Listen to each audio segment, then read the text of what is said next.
इदं सुरूपं तथा वा कलत्रं यशश्चारुचित्र धनं मेरुतुल्यम् मनश्चेन लग्नं गुरोरङ्घ्रिपद्मे ततः किं ततः किं ततः किं ततः किम्. பாஷ்யத்துல ஒரு 2-3 இடங்கள்ல சூத்திரத்துக்குன்னு ஒரு வியாக்கியானம் பண்ணினார். அதுக்கப்புறம் அதை விட்டுட்டு கூட வியாக்கியானம் பண்ணியிருக்கார்.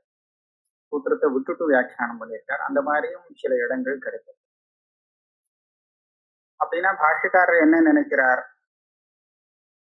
சூத்திரம் இது விசார சூத்திரமா இருக்கிறதுனால அது கிருத்வா சிந்தையா சில விசாரங்கள் பண்ண முடியும். கிருத்வா சிந்தானா அப்படி வச்சுட்டு சில விஷயங்கள் பேசும். அது எதை சொல்றதோ அது அப்படியே இருந்தாகணும்னு நியமம் இல்லை.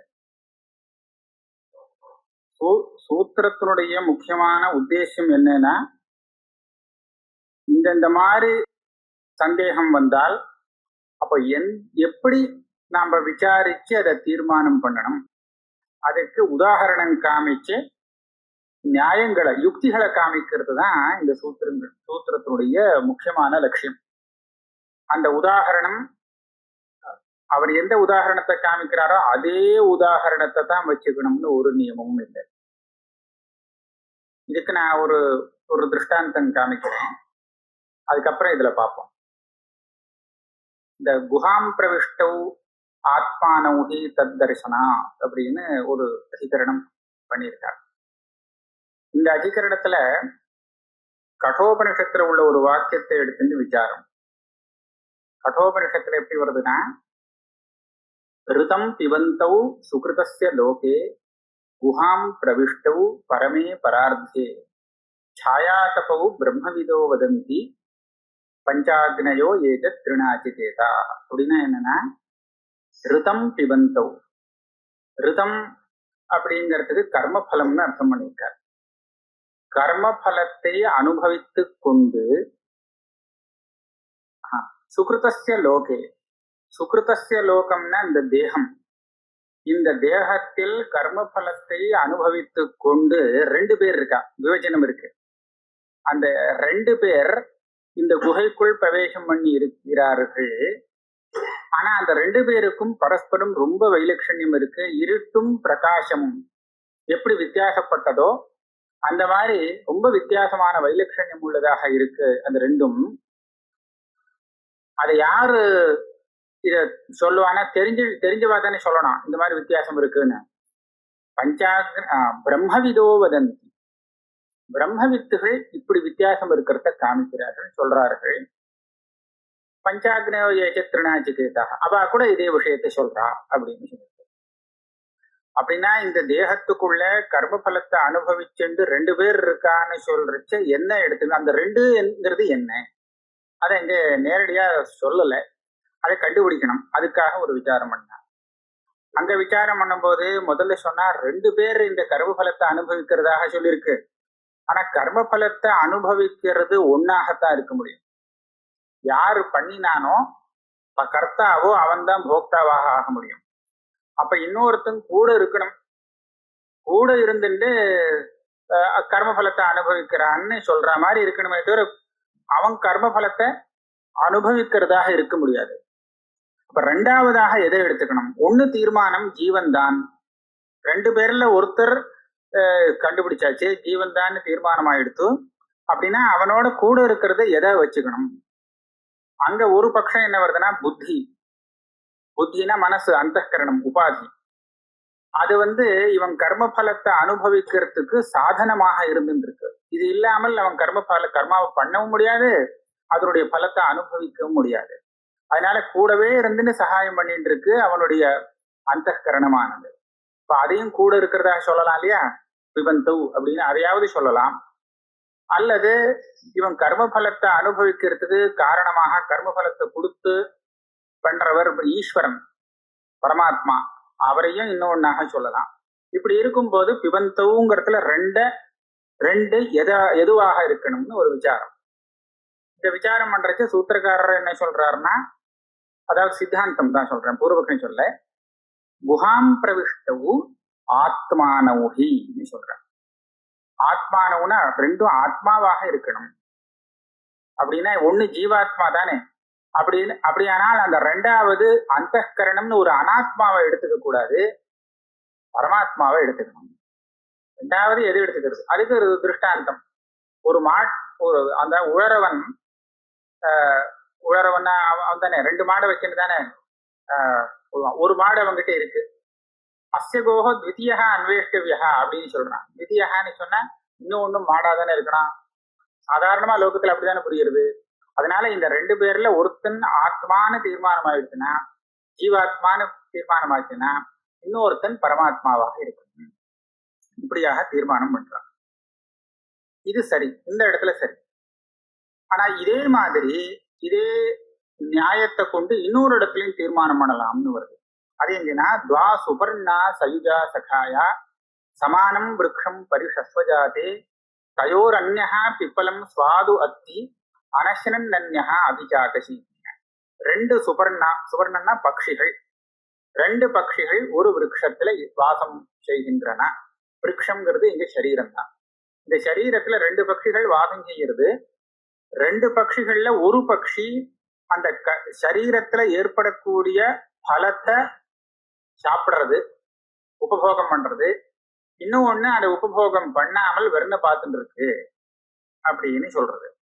ஒரு பட்சி நிச்சயமா ஜீவாத்மான்னு தீர்மானம் ஆயிடுது. ஏன்னா சரீரம்னு சொன்னாலே ஜீவாத்மா உடனே வந்துருவான். சரீரத்துல அவன் பலத்தை அனுபவிக்கிறான்னு சொன்னாலும் அவன் கர்த்தாவா இருந்துட்டு தான் பண்ணின கர்மாவுக்கு பலத்தை அனுபவிக்கிறாங்கிறது தீர்மானம் ஆயிடுது. அப்படின்னா ஒருத்தன் யாரு தீர்மானம் ஆயிடுது. இன்னொருத்தன் யாரு? இதே ஆத்மானௌஹி தத்தர்சனா. இந்த நியாயப்படி பார்த்தோம்னா இன்னொன்னு பரமாத்மா அப்படின்னு ஆறுது இல்லையா? இது இந்த நியாயத்தினால அங்க கிடைக்கிறது அந்த உதாரணத்திலையும். அப்ப 2ங்கிறது என்ன? ஜீவாத்மாவும் பரமாத்மாவும் தான் அந்த சரீரத்தில் இருக்கக்கூடிய துவௌ சுபர்ணம், 2 பட்சிகள். இது ரொம்ப தப்புன்னு நான் சொல்ல வரல. அதாவது இப்படித்தான் இந்த வாக்கியத்துக்கு அர்த்தம் சாதாரணமா பண்ணலாம். ஆனால் வேதமே அந்த ஸ்ருதிக்கு வேற ஒரு அர்த்தமா பரமாக வியாக்கியானம் பண்ணும் போது அப்ப இந்த நியாயத்தை அங்க கொண்டு சேர்க்கப்படாது. வேதம்னா பைங்கி ரகசிய பிராமணம்ங்கிறது இந்த ஸ்ருதிக்கு, துவாசுபர்ணாங்கிற ஸ்ருதிக்கு வியாக்கியானம் பண்றது. என்ன வியாக்கியானம் பண்றது? அந்த பிராமணங்கிறது அநேகமா மந்திரத்துக்கு வியாக்கியானம் பண்ணக்கூடியதாக இருக்கு. அந்த பைங்கி ரகசிய பிராமணத்துல வாக்கியம் இருக்கு. இதே மந்திரத்தை அப்படியே சொல்லிட்டு தயோரன்யா பிப்பலம் ஸ்வாத்வத்தீதி சத்வம் அனசனன்யா அபிபஷ்யதி ஜ்ஞஹா தாவேதௌ சத்வக்ஷேத்ரஜ்ஞௌ. அதாவது இந்த கர்மபலத்தை அனுபவிக்கிறது யாருன்னு சொன்னா சத்வம். சத்வம்னா அந்தఃகரணம். சத்வசுத்தின்னு சொல்றோம் இல்லையா? சித்தசுத்தி, சத்வசுத்தி, ஆத்மசுத்தி, இப்படிலாம் ஆத்மா சத்துவம் இந்த மாதிரி பல பேர்கள் இருக்கு அந்தகரணத்துக்கு. அதனால ஒண்ணு அந்தகரணம், இன்னொன்னு அபிபஷ்யதி ஜ்ஞஹா. ஜ்ஞஹானா ஆத்மா. அந்தகரணமும் ஆத்மாவும் இதுதான் அங்க. அபிபஷ்யதி ஜ்ஞஹா, பார்த்துட்டு வேடிக்கை பார்த்துட்டு இருக்கிறது ஆத்மா, அனுபவிச்சுட்டு இருக்கிறது போகத்தோடு இருக்கிறது அந்தகரணம். இப்படி வியாக்கியானம் பண்ணி எடுத்து அந்த இது. அப்ப என்னாச்சு? இந்த சூத்திரம் அங்க பிரவர்த்திக்குமா? பிரவர்த்திக்க முடியாது. நேர ஸ்ருதியை வியாக்கியானம் பண்ணிடுது. இந்த இடத்துல துவாசுபர்ணாங்கிறது அந்தகரணமும் அதே சமயத்துல ஆத்மாவும் அப்படின்னு வியாக்கியானம் பண்ணிட்டு. இப்ப இந்த வியாக்கியானத்தை இவர் பரிசீலனை பண்ணி பார்த்தா அந்த வியாக்கியானத்தை மாத்தும்படியாக இல்லை. ஏன்னு கேட்டா சத்துவம்ங்கிறது இப்படி கூட பண்ணலாமோ இல்லையோ? சத்துவம்னா ஜீவன், ஞானா பரமாத்மா, ஜீவாத்மா பரமாத்மா அதே அர்த்தத்துக்கு வந்து கொடுத்தே இந்த மந்திரத்துக்கும் அர்த்தம் வந்தாச்சேன்னு கேட்க முடியாது. ஏன்னா சத்துவம்னா என்ன அப்படிங்கறத அங்கேயே சொல்லியிருக்கு. எப்படின்னா, எதை கொண்டு ஸ்வப்னம் பார்க்கறானோ அது சத்துவம். சொப்பனத்துல எதை வச்சுன்னு பாக்குறான்னா மனசை வச்சுன்னு தான் பார்த்துட்டு இருக்கான். சொப்பனத்துல மனசு அடங்கல, சுஷுப்தியில தானே அது அடங்குறது. பாக்கி எல்லாம் அடங்கி போனாலும் மனசை வச்சுட்டு ஜீவன் எல்லாம் பார்த்துட்டு இருக்கான் சொப்பன காலத்துல. அதனால மனசை வச்சுட்டு பாக்குறதுனால மனசுதான் அங்க சத்துவம் அப்படிங்கறது அதே ஸ்ருதி எடுத்து சொல்லிடுது. அப்ப ஒண்ணு மனசு, இன்னொன்னு சைத்தன்யம். அப்ப இந்த அதிகரண விஷயமாக இந்த வாக்கியத்தை எடுத்துக்க முடியாது. ஏன்னா தீர்மானம் அப்படி பண்ணல, ஜீவனும் பரமாத்மாவும் இந்த இடத்துக்கு அர்த்தம் கிடையாது அப்படின்னு ஆச்சு. அப்ப இந்த ஸ்ருதி என்னவா சொல்ல வருது? இந்த ஸ்ருதியோட இப்படி வியாக்கியானம் பண்ணியா இதுல இருந்து நமக்கு கிடைக்கக்கூடிய தாத்பரியம் என்ன அப்படின்னு பாக்குறதுக்கு, இந்த ஸ்ருதி என்ன சொல்றதுன்னா, அந்தఃகரணமும் இந்த ஆத்மாவும் சேர்ந்தால் அதுதான் போக்தா. கர்த்தாவும் போக்தாவும் அதுதான் கிரந்தின்னு சொல்றது. ஏன் அச்சித் அச்சித் கிரந்தி நடுப்புல இருக்குது. ஆத்மேந்திரிய மனோயுக்தம் போக்தேத்யாகுரு மனிஷினா. போக்தானா யாரு அப்படின்னு நீங்க கேட்டேன்னா தனியா ஒரு போக்தாவை எடுத்து காமிக்கவே முடியாது.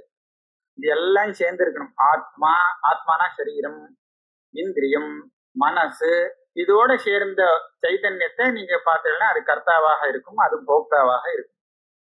தனியா பிரிச்சு எது போக்தான்னு கேட்டீங்கன்னா சரியா வராது. இந்த கிரந்திய பிடிச்சு எடுத்து இந்த ஸ்ருதி என்ன பண்றது, அந்த முடிச்ச அவிழ்த்து விடுறது. அந்தகரணம் தனி, ஆத்மா தனி பிரிச்சு கொடுக்கறது. கௌ அப்படின்னு அந்தகரணம் இருக்கே அதுதான் அனுபவிக்கிறது, அது தள்ளு. அப்ப ஆத்மா என்ன பண்றது, அதை வெறும் சாட்சி இருந்து பார்த்துட்டு இருக்கு. இது ரெண்டையும் தான் இங்க துவௌன்னு சொல்லியிருக்கு இந்த மந்திரத்துல. துவா சுபர்ணா சயுஜா சகாயா. இங்க கேள்வி வருது, அந்தகரணம் ஜடமாச்சே, இது எப்படி எல்லாத்தையும் பண்ணும், எப்படி அனுபவிக்கும்? ஜடம் சுதந்திரமா ஒரு வேலையும் செய்யாது, அதை அனுபவிக்காதுன்னு சொல்லியிருக்கீங்களே. பாஷகாரருக்கு என்ன அபிப்பிராயம் சொன்னாருன்னா, அந்தகரணம் கர்மபலத்தை அனுபவிக்கிறதுன்னு சொல்லறதுல இங்க ஸ்ருதிக்கு தாத்பரியம் இல்லை. அந்தகரணத்தோட சேர்ந்து ஆத்மா அனுபவிக்கிறதுன்னு நம்ம சொல்லிட்டு இருக்கோமே, அந்த ஆத்மா நிஜமா அனுபவிக்கலேன்னு சொல்றதுல தாத்பரியம். அப்ப யாரு அனுபவிக்கிறான்னு கேட்டா அந்தகரணம் தலையில போட்டுடுறது.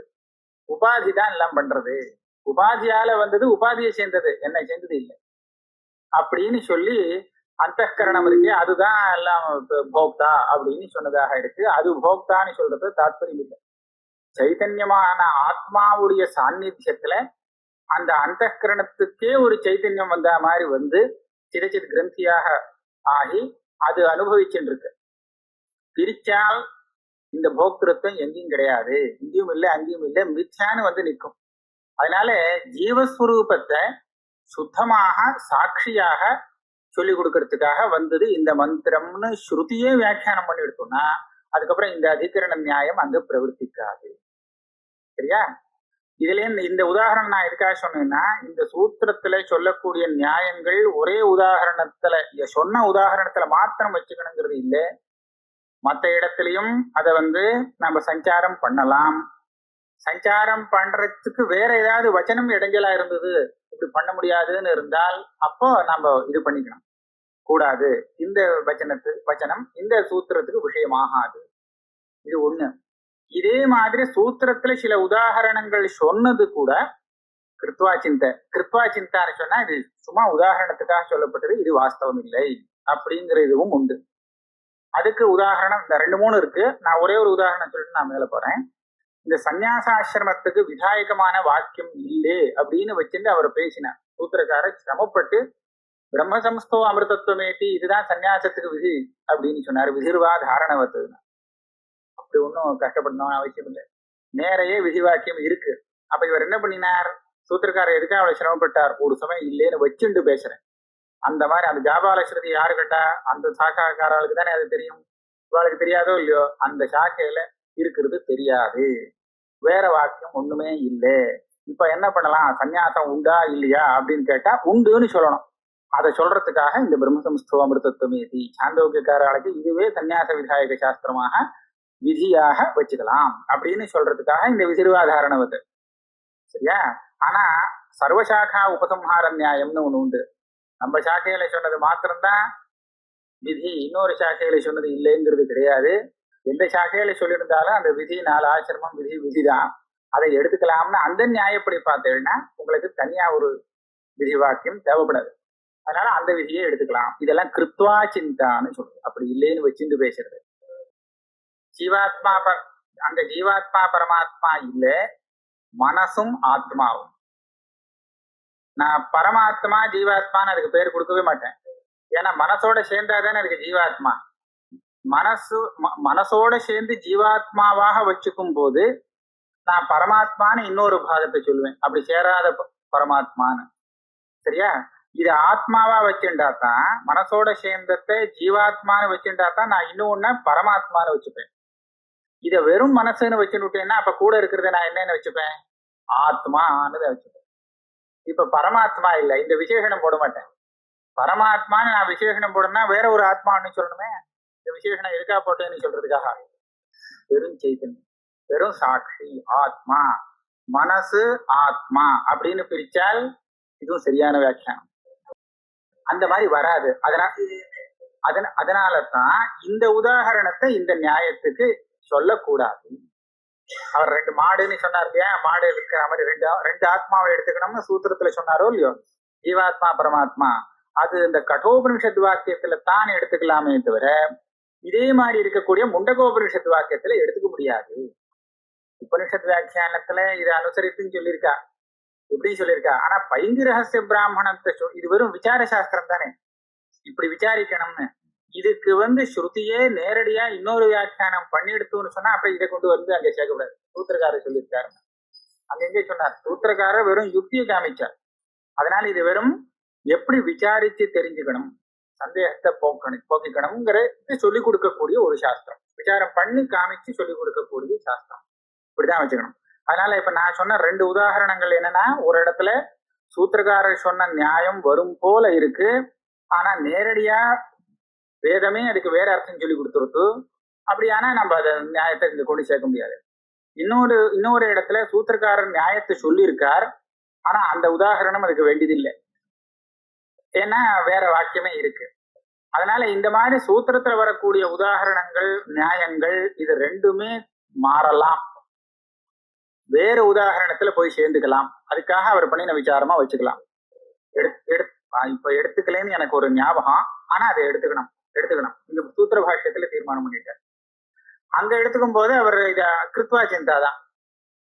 ஆனா வாஸ்தவமா நீங்க இங்க பார்த்தேன்னா ரொம்ப பெரிய இது நஷ்டம் ஒண்ணும் இல்லை, நஷ்டம் இல்லை. சைத்தன்யம் தானே இதுன்னு தான் இல்லையா? இன்னும் ஒண்ணு, நாங்க அந்த அந்தகரணத்தோட சேர்ந்த உபாதியோட சேர்ந்த ஆத்மாவா வச்சிருந்து சூத்திரக்காரர் 2 ஆத்மான்னு பேசுறார். இந்த ஸ்ருதி என்ன பண்ணுதுன்னா அது ஆத்மாவே இல்லை தள்ளு, அது வெறும் அந்தகரணம், இதுதான் ஆத்மா, இது ஆத்மா ஒன்றும் பண்ணல வெறும் பார்த்துட்டு இருக்கு அப்படின்னு சொல்லி பிரிச்சு கொடுத்துருக்கு. ஆமா 2ன்னு சொல்றதுக்கு 2 ஆத்மான்னு சொல்ற காலத்திலயும் அந்த ஸ்ருதி எதுக்காக அந்த இன்னொரு ஆத்மாவை காமிக்கணும்னு சொன்னா அதுதான் அதை புரிஞ்சுக்கணுங்கிறதுக்காக. 2 ஆத்மா சொன்னாரு, ஜீவாத்மா பரமாத்மான்னு 2 ஆத்மா அங்க இருக்குன்னு சொல்ல வேண்டிய அவசியம் என்ன? இந்த ஸ்ருதி எதுக்காக காமிச்சுக்கணும் அப்படின்னு கேட்டா, சாயாதபோ பிரம்மவிதோ வதந்தி, இது சம்சாரி அது அசம்சாரி, இங்க ஏகப்பட்ட கஷ்டங்கள் இருக்கு, அங்க ஒண்ணும் இல்லை, சௌக்கியமா இருக்கு. அதனால இப்படி பார்க்கும்போது ரொம்ப வித்தியாசமானது அதுதான் நீ தெரிந்து கொள்ள வேண்டிய ஆத்மஸ்வரூபம்னு சொல்றதுக்காக வித்தியாசப்படுத்தி காமிக்கிறோம். ரொம்ப இன்னும் மேல போய் பார்த்தீங்கன்னா சித்தாந்தத்துல ஒன்றும் கஷ்டம் இல்லை, ஆனா அர்த்தம் வாக்கியத்துக்கு அர்த்தம் சொல்ற விதத்துல வித்தியாசம் வந்து விடுறது. 2ம் ஒண்ணுதான். அபியுபேத்திவாதமும் கிருத்வாசிந்தாவும் கிட்டத்தட்ட ஒண்ணு, ஆனா சப்தத்துல அர்த்தம் வித்தியாசப்படுறது. எப்படி தெரியுமா? அபியுபேத்தியன்னா ஒத்துக்கொண்டு பேசுறது, கிருத்வா சிந்தானா இவரே அப்படி பண்ணிட்டு பேசுறது. சரி இது இல்லைன்னு வச்சுப்போம், இப்ப நாம 2 பேரும் விசாரிப்போம், சரியா? இப்படி அபியுபேத்திய அப்படின்னு சொன்னாக்க நீங்க சொல்றத நான் ஏத்துண்டு பேசுறேன். இப்போ யாரோ ஒருத்தர் சொல்ற, நீங்க சொல்றத ஏத்துண்டு பேசுறேங்கிறது கிருத்வா சிந்தானா இந்த மாதிரி ஒரு வாக்கியம் கிடையாதுன்னு வச்சுப்போம். இப்ப நாம 2 பேரும் விசாரம் பண்ணுவோம்னா இது கிருத்வா சிந்தா. இந்த மாதிரி நிறைய விசாரம் பண்றது. இப்ப இந்த மாதிரி இருக்கும்போது பாஷ்யக்காரர் பல இடத்துல சூத்திரத்துல சொன்ன உதாகரணம் திருஷ்டாந்தம் இத விட்டுட்டு வேற உதாகரணம் திருஷ்டாந்தம் காமிக்கிறார்னு வருது. இதை நாம தவறாக எடுத்துக்க முடியாது, தப்பு ஆகாது. ஏன்னா சூத்திரக்காரர் கிருத்வா சிந்தியா சொல்லியிருக்கலாம், அந்த திருஷ்டாந்தம் வேற ஒரு கோணத்துல பார்க்கும்போது அது சரியா வரும் போல சொல்லியிருக்கலாம். சூத்திரக்காரர் ஈஷாவாஸ்திய உபனிஷத் விஷயத்திலேயே சூத்திரக்காரர் சொன்னது அவ்வளவு சரியா இல்லை, அதாவது நிஜமா தத்துவார்த்தமாக பாரமார்த்திகமாக இல்லை. அதனால அதுவும் நான் சொல்லணும். இப்போ அந்த அந்த அந்த இருந்த இடத்துல எல்லாம் நம்ம வேற எதுனா பாஷ்யத்தினுடைய அர்த்தத்தை பார்க்க வேண்டியது. இப்ப நாம சில இடங்களை அப்படி பார்க்க போறோம். ஆனந்தமயாதிகரணத்தை நான் விட்டுட்டேன். அது விற்த்திக்காரர் பாஷ்யக்காரர்னு மதபேதம் வருது. சூத்திரத்துக்கு விற்த்திக்காரரும் அர்த்தம் சொல்லிட்டார், பாஷ்யக்காரரும் அர்த்தம் சொல்றார், சூத்திரத்துக்கு அர்த்தம் சொல்றார். அது வேற விதமா போயிடுது. சூத்திரத்துக்கு இப்படிதான் அர்த்தம், ஆனா நான் சொல்றது அர்த்தம் வேற அப்படிங்கிற மாதிரி அங்க வரல. பாஷ்யக்காரர் கூட சூத்திரத்துக்கே இப்படித்தான் அர்த்தம்னு சொல்றாரே தவிர சூத்திரம் அப்படி சொல்லுதுன்னு சொல்லி அதுக்கு ஒரு வியாக்கியானத்தை பண்ணிட்டு நான் அப்படி சொல்றேன்னு சொல்லலையா நான். அதனால அந்த இதை நான் இதுக்கு உதாரணமாக எடுத்துக்கல. இந்த விற்த்திக்கார பாஷ்யக்கார மதத்தை எடுத்து நான் வரல. நான் வேற இதுக்கு வரேன் பாருங்க. 1:4:9 அதாவது இது சமசாதிகரணம்னு பேரு. சமசாதிகரணம்னா சும்மா பேரு, சமசத்துக்கு அதுக்கு சம்பந்தம் இல்லை.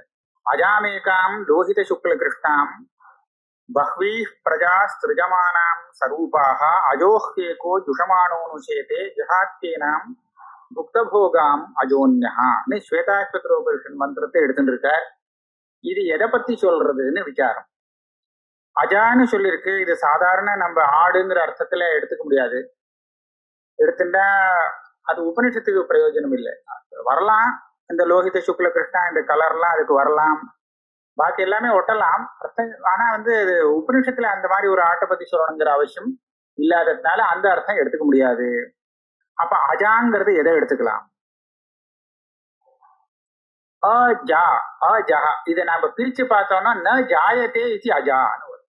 எதுக்கு பிறப்பு இல்லையோ அது அஜா. சரியா? அஜஹான ஆத்மாவை சொல்றோமோ ஜனனம் இல்லாத காரணத்தினால. அது போல இது அஜா. அஜாங்கிறது எது ஆகும்னா மூல பிரகிருதி ரவிகிருதி மகதாத்தியாக பிரகிருதி விகிருதிய சப்தான்னு சாங்கியா ஒரு மூல பிரகிருதி சொல்றான். மூல பிரகிருத்தினா அவளுடைய மூல பிரகிருதி பிரதானம்னு சொல்லப்படுறது. நம்மளுடைய மூல பிரகிருதி வேதாந்தத்திலையும் ஒரு மூல பிரகிருதி உண்டு, அதுக்கு மாயான்னு பேரு. இவா ரெண்டு பேரும் ஒரே வஸ்துவைத்தான் பேசுறான்னு கடைசியில தோன்றது. அது சில அம்சங்கள்ல வித்தியாசப்படுறாளே தவிர வாஸ்தவத்துல ஒரு வஸ்துவை வச்சுட்டு மூல பிரகிருத்தின்னு சொல்லி ஒன்ன வச்சுட்டு இருக்கான். அந்த மூல பிரகிருத்திய பத்தி அவளுடைய அபிப்பிராயத்துல வித்தியாசம் இருக்கு. ஆனா வஸ்து ஒண்ணுன்னு தான் தெரியுது. ஏன்னா இதுக்கு முன்னாடி ஒரு அதிகரணத்துல அவ்யக்தம்ங்கிற சப்தத்தை பத்தி விசாரம் வந்தது. மகதப்பரம் அவ்யக்தம்னு சொல்றச்ச அந்த அவ்யக்த சப்தம் எதை குறிக்கிறது? அந்த சாங்கியவாதி வந்தா இது என்னுடைய சப்தம், பிரதானத்துக்கு தான் அவ்யக்தம்னு பேரு, ஸ்ருதியிலேயே சொல்லியிருக்கு என்னுடைய பிரதானத்தை பத்தின்னு அவன் சொன்னான். சூத்திரக்காரர் சொல்றாரு இங்க அவ்யக்தம்னு சரீரத்தை சொல்லியிருக்கு. சரீரத்தை எப்படி அவ்யக்தம்னு சொல்லலாம்? இதான் வியக்தமா தெரியுது, வியக்தமா தெரியுது. ஆனா இதுக்கு எது காரணமோ அது அவ்யக்தம். அந்த அவ்யக்தத்திலேருந்து தான் இது வந்திருக்கு. அதனாலதான் இது அவ்யக்தம்னு சொல்லியிருக்கு. சில இடத்துல அப்படி காரணத்தை சொல்லக்கூடிய சப்தத்தை காரியத்துக்கு போடலாம் அப்படின்னு சொன்னார். கோபிகி ஸ்ரீநீத மத்சரம். மத்சரம்னா சோமம். அந்த சோமரசத்தை மாடை போட்டு கலக்க வேண்டியதுன்னு இருக்கு. மாடை எப்படி போட முடியும்? மாடுலேருந்து வரக்கூடிய க்ஷீரம், கோக்ஷீரம்ங்கிற அர்த்தத்துல கோபிகின்னு அங்க வந்திருக்கு. ஏன்? அதனால அவ்யக்தத்திலேருந்து வந்திருக்கிறதுனால இந்த சரீரத்தை அவ்யக்தம்னு சொல்லியிருக்கு. அப்ப அவன் கேட்பான், நீயும் ஒத்துண்டியோன்னு? அப்போ அதைத்தான் நான் அவ்யக்தம்னு சொல்றேன். சர்வ பிரபஞ்சமும் உண்டாகிறதுக்கு முன்னாடி எந்த ஒண்ணு அதுக்கு காரணமாக பீஜமாக இருக்கோ அவ்யக்தம்னு நீ சொன்னிய, அந்த அவ்யக்தம் தான் நான் சொல்லக்கூடிய பிரதானம் அப்படின்னு சொன்னான். இவர் என்ன சொல்றாரு? இருக்கலாம், ஆனா வித்தியாசம் இருக்கு. நான் இதை ஈஸ்வரனுக்கு அதீனமாக ஒத்துன்னு இருக்கேன். தடதீனத்வாத். நீ எப்படி ஒத்துக்கலையோனோ, அதனால நம்ம ரெண்டு பேருக்கும் வித்தியாசம் இருக்கு. நீ சொன்னா தப்பு, நான் சொன்னா சரிங்கிற. ஆஹா, அந்த மூல பிரகிருதிங்கிறது ஒண்ணு சுதந்திரம்னு சொல்ற வாதம் சாங்கியவாதம். அது சுதந்திரம் இல்லை, ஈஸ்வரனுக்கு அதீனமாக இருக்குன்னு சொல்ற வாதம் வேதாந்தவாதம்னு இதுல இருந்து கிடைக்கிறது. தததீனத்வாத் அர்த்தவது. மாயேன்னு பேர் இருக்கு. இன்னும் அது அவன் சத்தியம்னு சொல்லுவான், இவன் மித்தியன்னு சொல்லுவான். இந்த மாதிரி பல வித்தியாசங்கள் இருக்கட்டும். ஆக இந்த மூல பிரகிருத்தியை சொல்றது இந்த மந்திரம் அப்படின்னு வரும். அஜாம் ஏகாம் லோஹித சுக்ல கிருஷ்ணாம். லோஹித சுக்ல கிருஷ்ணாங்கிற இந்த மூணு சப்தம் அந்த மூணு குணங்களை குறிக்கக்கூடிய சப்தங்கள். திரிகுணாத்மிகா மூல பிரகிருதின்னு சொல்றோம் இல்லையா, சத்வரஜஸ்தமோ குணம், ஒவ்வொன்றுக்கும் ஒரு கலர் சொல்லியிருக்கா. அதே மாதிரி இருக்கு. அதுல இருந்து வரக்கூடிய உற்பத்தியாகக்கூடிய காரியங்கள் கூட இதே 3 குணங்கள் சேர்ந்ததாக இருக்கு. அதனால சரூபமான பிரஜைகளை இது உண்டு பண்றது இந்த மூல பிரகிருதி. அஜோஹ்யேகாங்கிறதுல அஜஹானி ஜீவாத்மாவை எடுத்துக்கணும். ஒரு ஜீவாத்மா அந்த மூல பிரகிருத்திலேருந்து வந்த தேகம் இருக்கு, தேகத்துல ஆத்மபாவத்தை வச்சுட்டு கஷ்டப்பட்டு அதை அனுபவிச்சுட்டு இருக்கான். சில பேர் என்ன பண்றான்னா ஞானம் அதை விட்டுட்டு முக்தனாகிறான் அப்படின்னு சொல்றது. அஜோஹேகோ ஜுஷமானோ அனுஷேதி, அதுல பிரீத்தியை வச்சுட்டு சம்சாரியாக இருந்துட்டு இருக்கான். அது முடிஞ்சு போச்சு வேண்டான்னு சொன்னா அப்புறம் முக்தனாகிறான். ஜஹாத்தியனாம் புக்த போகாம் அஜோன்யான்னு இந்த மாதிரி வியாக்கியானம் வருது. இங்கே சூத்திரக்காரர் பண்ற இது என்னன்னா, விசாரம் என்னன்னா, இந்த அஜாங்கர சப்தம் அந்த மூல பிரகிருதி நீ பிரதானம்னு சொன்னே அதை சொல்றதுக்காக சொன்னதாக இருக்க முடியாது. இதை வச்சுட்டு சாங்கியவாதத்துக்கு கொஞ்சம் பலம் வரும்னு நினைக்க முடியாது. அஜான்னு சொல்லி எத்தனையோ இது அதை தவிரவும் இருக்கலாம், பல இதுகள் இருக்கலாம். இதை எப்படி தீர்மானம் பண்ண முடியும்? நீங்க சொல்ற மூல பிரகிருதி தான் எப்படி தீர்மானம் பண்ண முடியும்? அதெல்லாம் முடியாது. சமசவத் அபிஷேகா தீர்மானம் பண்ண முடியாதுன்னு சொல்லி நிறுத்தப்படாது, நீங்க தீர்மானம் பண்ணி கொடுக்கணும். அது என்னது அந்த அஜா அப்படின்னு கேட்டா அதுக்கு பதில் சொல்றார், ஜோதி ரூபக்கிரமாது ததாகி அதீயத்தையே. சூத்திரக்காரர் எப்படி போனார்னா, இங்க லோகித சுக்ல கிருஷ்ணாங்கிற சப்தம் இருக்கு.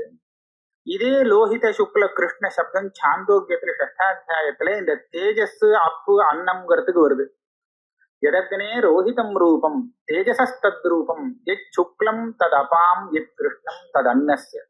ஆக இந்த ரோஹிதம், இந்த சுக்லம், கிருஷ்ணம், இந்த 3 சப்தங்கள் தேஜஸ், ஜலம், பிருத்திவி, இது 3க்கு சொல்லப்பட்டிருக்கு. ஆக ஜோதினா இங்க தேஜஸ்ன்னு அர்த்தம், ஜோதி ரூபக்கிரமா. அந்த தேஜஸ்லேருந்து ஆரம்பிச்சு 3 பூதங்கள் இருக்கு. இந்த 3 பூதங்களைத்தான் இங்க எடுத்துக்கணும். இது இங்க அஜாமேகாங்கிற இடத்துல அஜான்னு சொல்லி இந்த 3 பூதங்களை எடுத்துக்கணும்னு சூத்திரக்காரர் சொல்றார். ஜோதி ரூபக்கிரமாத்து இயம் அஜா, இங்க சொல்லப்பட்ட இந்த அஜா இந்த ஜோதிஹி உபக்கிரமா, ஜோதிராதிக்கம் தேஜாதித்ரயம், தேஜாதி பூதத்ரயம் அப்படின்னு எடுத்துக்கணும். ஏன்னா இப்படித்தான் இதே மாதிரி அங்க சாந்தோக்கியத்துல சொல்லியிருக்கார் அப்படின்னு. அப்போ கஷ்டம் வந்துருத்து.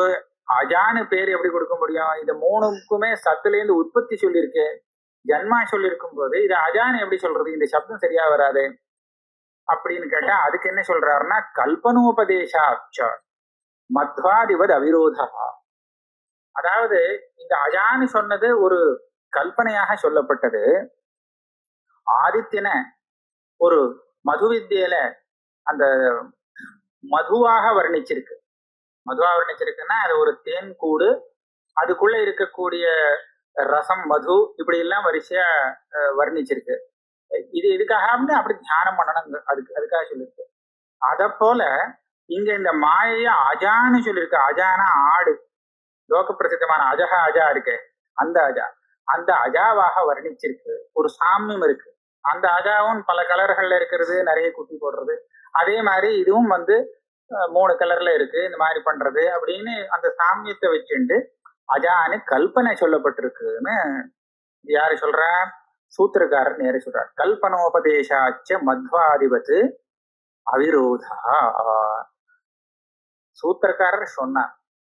ஆனா இது நியாயம் இல்லை. இந்த வாக்கியத்துக்கு இப்படி அர்த்தம் சொல்றது நியாயமாகாது. எப்படின்னு கேட்டீங்கன்னா, இந்த எந்த அஜாமேகாங்கிற இந்த மந்திரத்தை எடுத்துட்டு இருக்காரோ, ஸ்வேதாஸ்வதரத்துல இருந்து எடுத்துட்டு இருக்கா.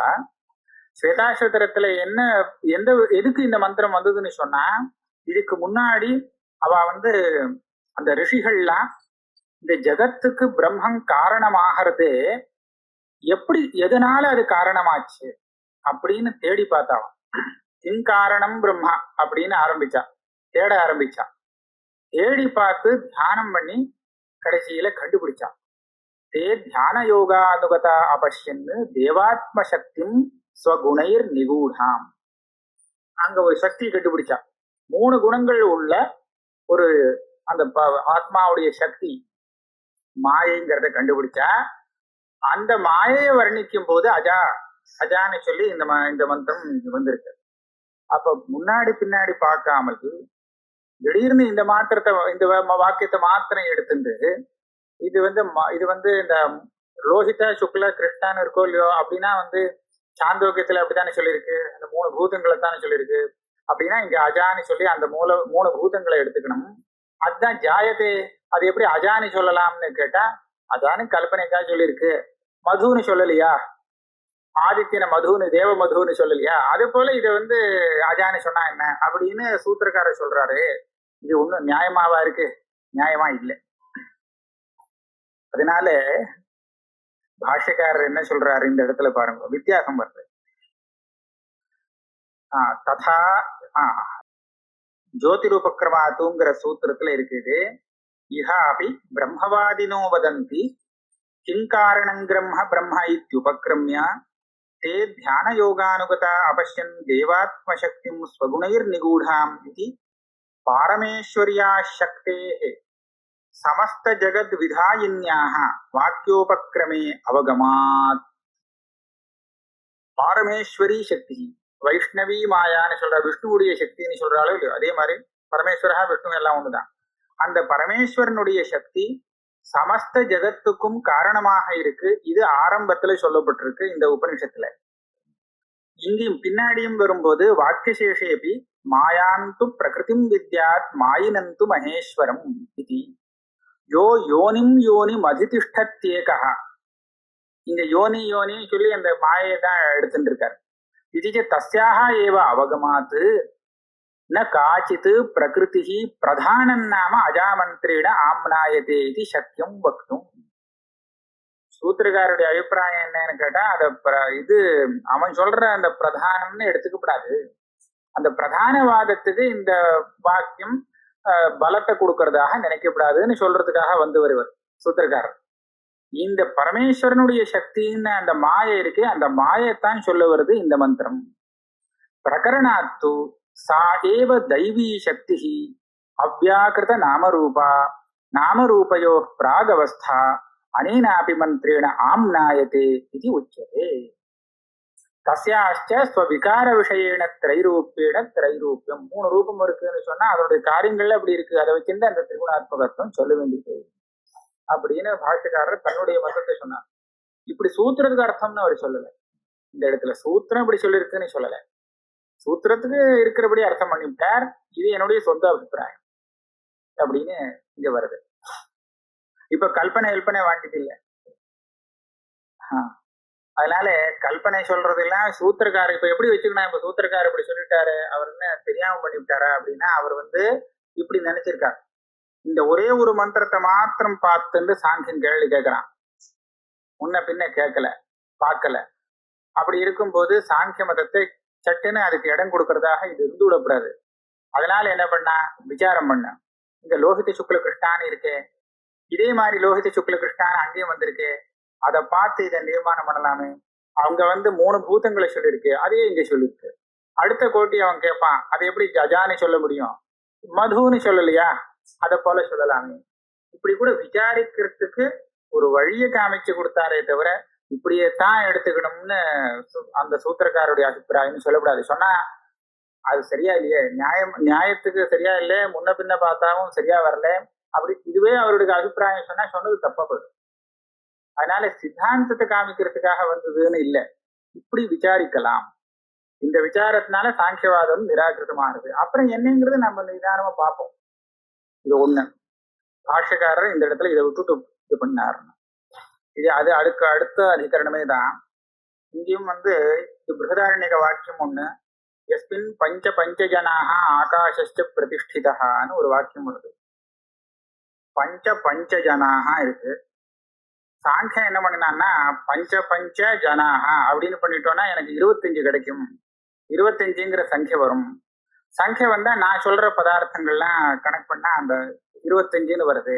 இதைத்தான் சொல்றது அங்க என்னுடைய சித்தாந்தம் ஸ்ருதியில இருக்கு அப்படின்னு காமிக்க வந்தான். அதுக்கு அவர் சூத்திரக்காரர் கண்டிச்சுட்டு வர இடம். அங்க என்ன தப்பு கொடுத்தோன்னு சொன்னா, அங்க பஞ்சன்னு பிரிக்க முடியாது, பஞ்சஜனாக பிரிக்கணும். அப்ப பஞ்சஜனாகான்னு பிரிக்கும் போது பஞ்சஜனா என்ன, அதுக்கு அர்த்தம் சொல்லணும்னு ஒரு இது வந்தது.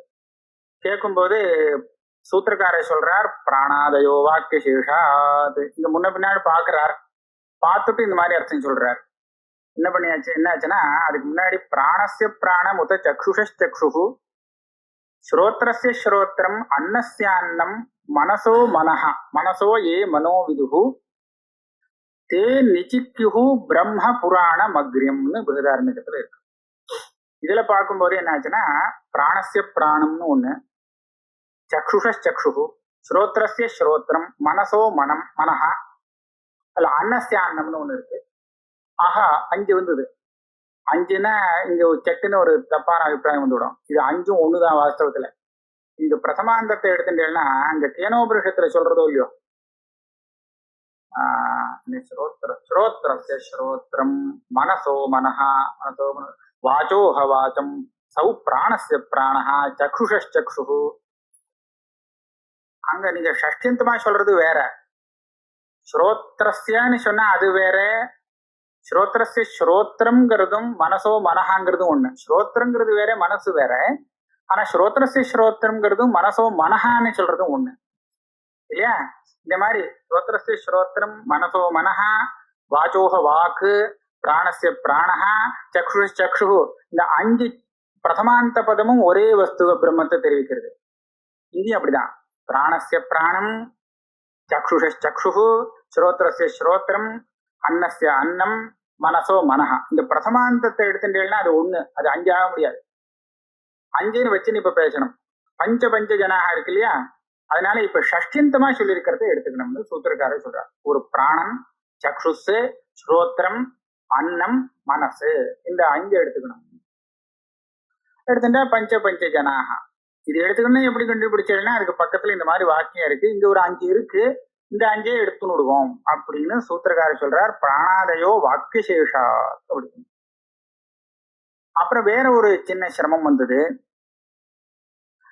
இந்த அன்னஸ்யான்னம்ங்கிறது காண்வ பாடத்துல இல்லை, அங்க 4 தான் இருக்கு.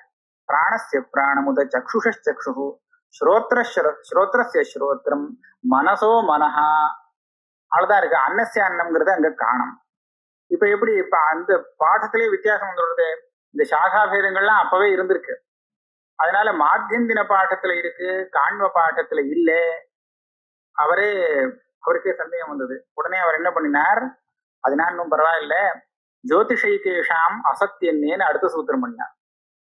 அங்க இதுக்கு முன்னாடி ஜோதிஷான் ஜோதிகின்னு ஒண்ணு சொல்லியிருக்கு, அந்த ஜோதிஷத்தை எடுத்து விடுவோம். ஜோதிஷாம்ங்கிறத 5 ஆயிடும். 5 தானே உங்களுக்கு வேணும்.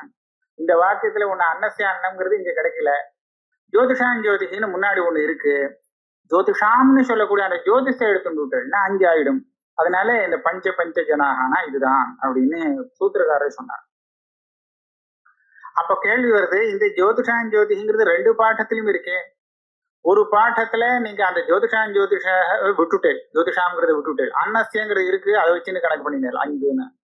இன்னொரு பாடத்துல வரைச்சு அந்த ஜோதிஷ சேர்த்துக்கிறீர்கள், அண்ணன் இல்ல, இப்படி சொல்லலாமா? ஒரே மந்திரத்துக்கு அர்த்தம் 2 தினசா சொல்லலாமா? நான் ஏன் சொன்னா என்னன்னு கேட்கிறேன். ஏன்னா அந்த பாடத்துல இருக்கு, அதனால நான் ஜோதிஷை எடுத்துக்கல. இங்கேயே 5 எனக்கு புரிஞ்சு போயிடுத்து, இன்னொன்னு எடுத்துக்கல. இங்க இல்ல, இங்க அன்னம்ங்கிறது காண்ப பாடத்துல இல்ல, அதனால முன்னாடி இருக்கிறதுல இருந்து எடுத்துட்டேன், வேற மந்திரத்துல இருக்கிறது அப்படின்னு சொல்லிட்டு போயிட்டார். அபேக்ஷா பேதாத்.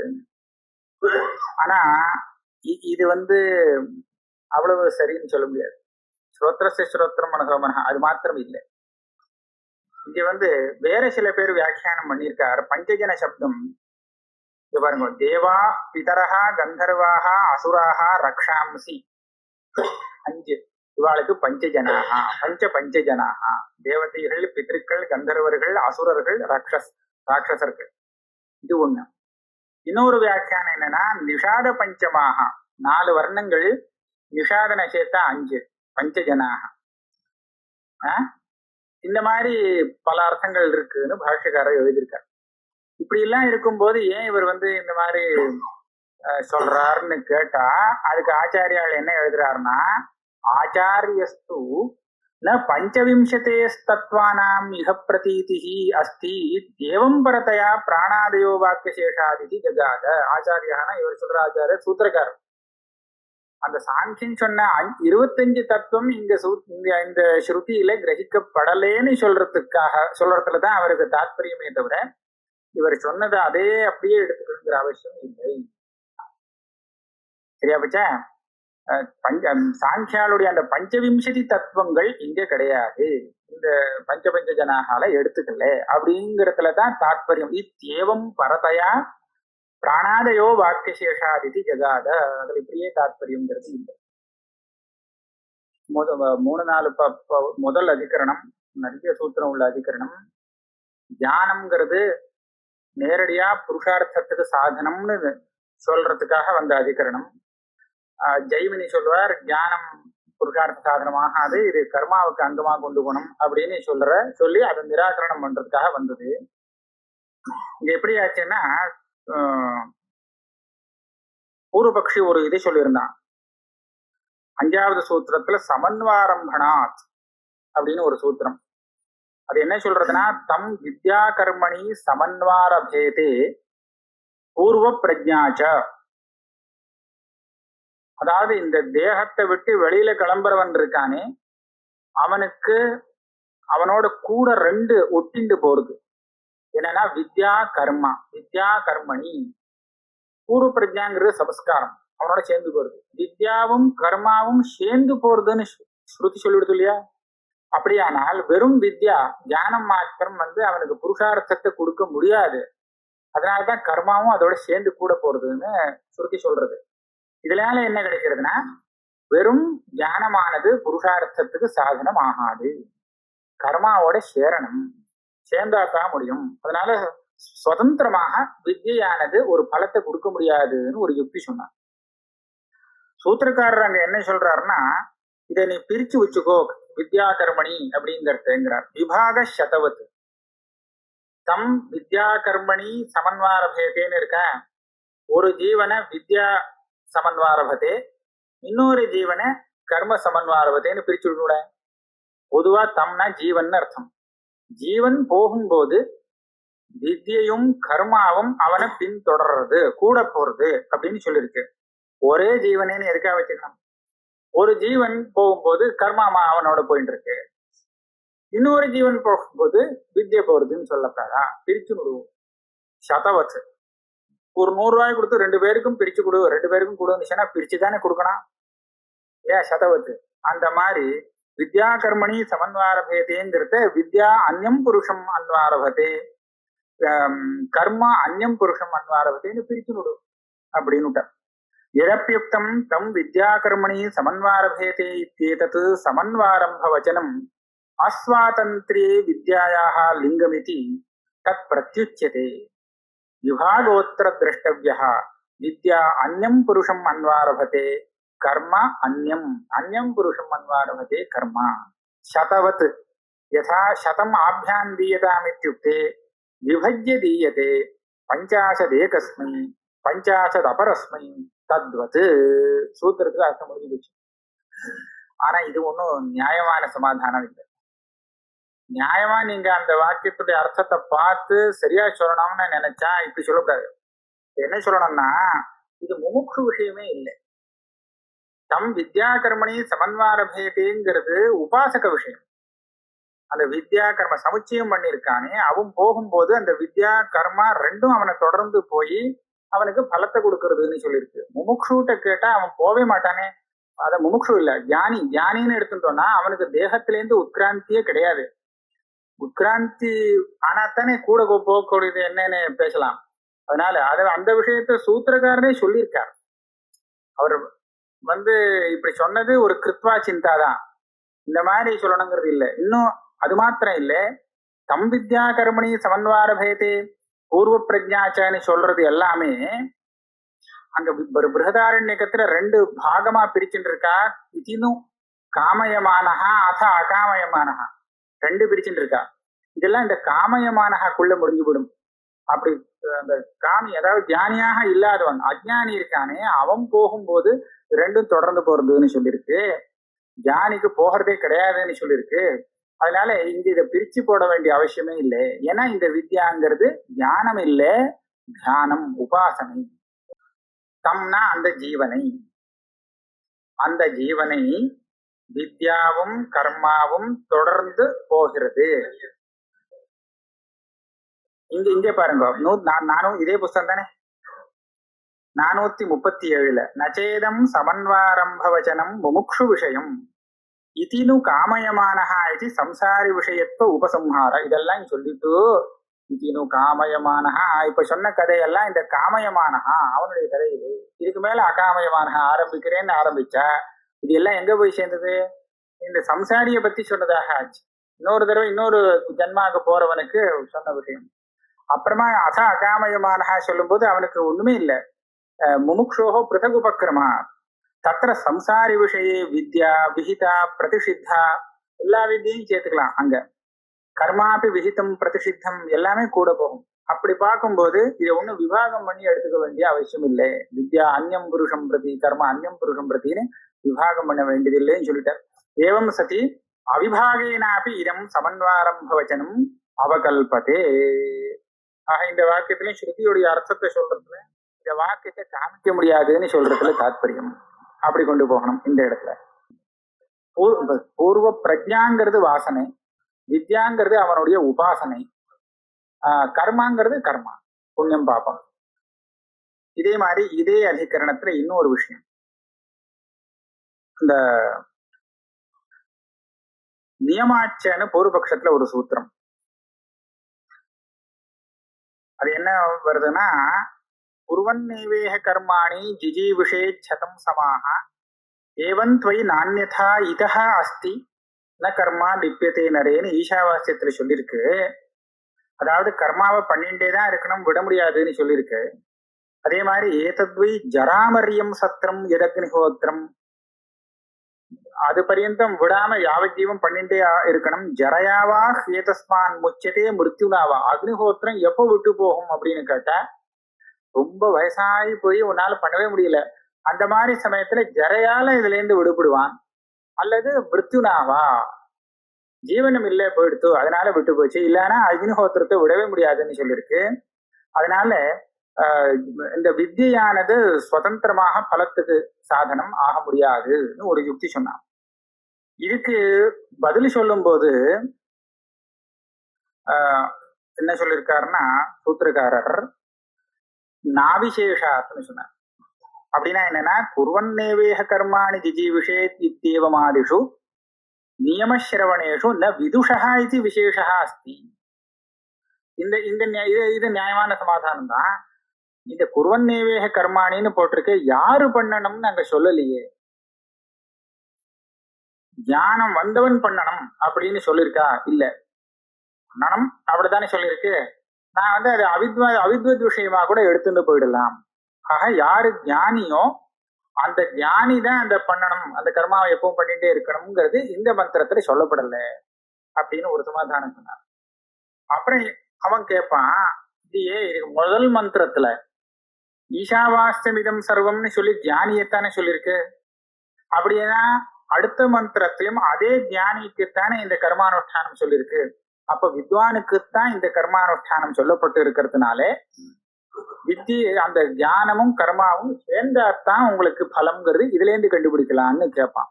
அப்படி கேட்கும் போது அடுத்த சூத்திரம் பண்ணினார், ஸ்துதையே அனுமதிர்வா குர்வன்னேவேஹ கர்மாணி இத்தியத்திர அபரோ விசேஷா ஆख्यायते யத்யப்யத்ர, யத்யபின்னு சொல்லி இது ஒரு சூத்திரக்காரர் கிருத்வா சிந்த மாதிரி பண்றார். பிரகரண சாமர்த்தியாத் வித்வானேவ குர்வன் இது சம்பத்தியதே. முதல் மந்திரத்துல ஈஷாவாஸ்யம்ங்கிற முதல் மந்திரத்துல தியானிய பத்தி சொல்லி இருக்கிறதுனால அடுத்த மந்திரத்திலையும் குர்வன்னு சொல்லி அந்த தியானியத்தான் எடுத்துக்கணும்னு வந்து சேரும். அப்படின்னா தியானிக்கு தான் யாவத் ஜீவன் கர்மானுஷ்டானம் பண்ணணும்னு சொல்லியிருக்கு. ஆனாலும் இந்த விதிய கர்மாவை அனுஷ்டானம் பண்றதுக்கு அபூர்வ விதியாக வச்சுக்க கூடாது, அபியனுஜ்ஞா விதியாக வச்சுக்கணும். அபியனுஜ்ஞா விதின்னு சொன்னா வேணா பண்ணிக்கோ, அவ்வளவுதான், வேணா பண்ணலாம், தோஷம் இல்லை அப்படின்னு சொல்றதுக்கு அபியனுஜ்ஞா விதின்னு. பண்ணித்தான் ஆகணும்னு சொல்றதுக்கும் வேணா பண்ணிக்கலாம் அப்படிங்கிற அனுமதி கொடுக்கறதுக்கும் வித்தியாசம் இருக்கு. அனுமதி கொடுக்கறச்சு அவன் தானே பண்றேன்னு சொல்லிட்டு இருக்கான்னா பண்ண ஒண்ணும் இல்லை, நஷ்டம் இல்லை அப்படின்னு சொல்றது அனுஜ்ஞா விதி. இதை அனுமதியாக இதை வச்சுக்கணும். ஏன் அப்படின்னா நகர்மா லிப்பியதே நரே இதிஹி வக்ஷியதே, இதே வாக்கியத்துல நகர்மா லிப்பியதேன்னு வருது. இப்படி நீ பண்ணிட்டு இருந்தேன்னா அந்த கர்மா ஒன்ன ஒட்டாது.